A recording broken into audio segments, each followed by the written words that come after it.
Hey guys, what is going on? Nick here with GearNut, and I get asked quite a bit, what flashlight would I recommend for the average person? Sometimes I'm at work and I'm using my flashlight, somebody comes up and says, hey, that thing is bright, let me see that. And I end up handing them over my flashlight and they try to take off with it. But by the end of the conversation and getting my flashlight back, the question always comes up, what flashlight would you recommend, for me?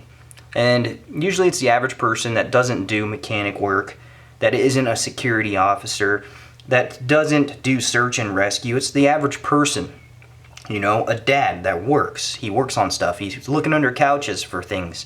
And a flashlight would work so much better for him than, or her actually, than their cell phone light, which doesn't really project like a flashlight does, especially when you're getting into tight spaces.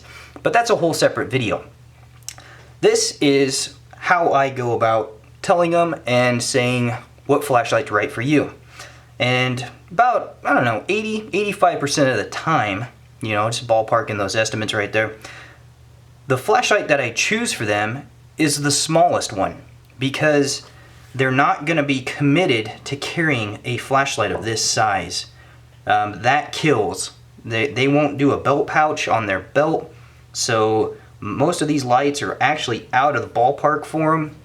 They're looking for something to jam in their pockets every day, maybe slam on a keychain and use that way.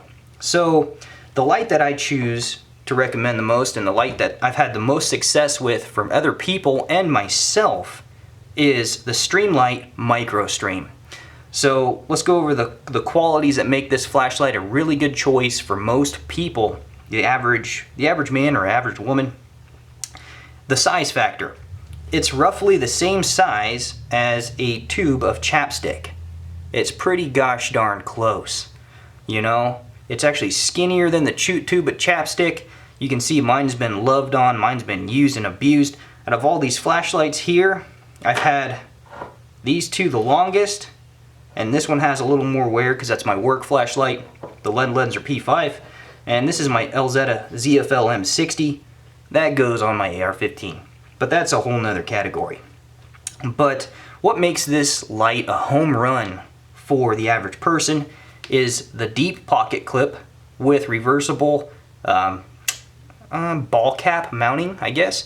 You can clip this on a baseball hat while you're working under the hood or under the car and use it as an improvised headlamp, which is just phenomenal.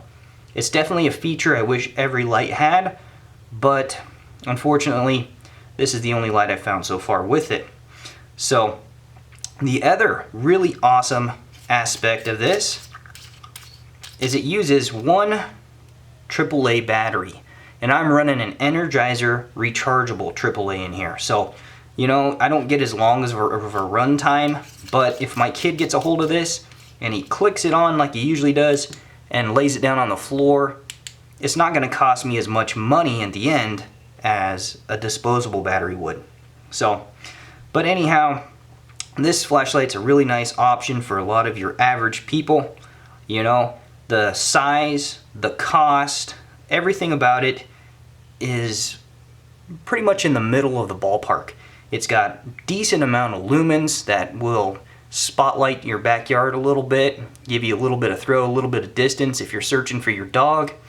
It's not too bright that you can't inspect something up close. A lot of these lights are just way too bright for that. You have to have settings. This doesn't have settings. It's just simple on and off. No fumbling through settings to try to get what you need. It's just click it on, click it off. That's it. So the price point on this, you can get them for $17 to $20. Usually they're under 20 bucks, and that's fairly reasonable for what you get. You don't want to pay $2 for a flashlight because I've had those break on me, and I don't even have a $2 flashlight anymore because they break. They don't withstand the pocket. So, but the Streamilght Microstream is an awesome flashlight. If you guys don't know about this, check it out. I'll try to have a link down below in the description box where you can go pick one of these up. I don't get anything for that. I'm just helping you out. So if you guys don't own one of these, check it out. If you guys know of a flashlight that is similar in size and has all of the other aspects I mentioned in it, let me know. I'll check it out. I haven't tested out every single flashlight, but I have about 20-25 flashlights under my belt and through my hands, and this is the one that works for almost every single person that's ever asked me. So that's what I got. I hope you enjoyed this video, and I will check you later.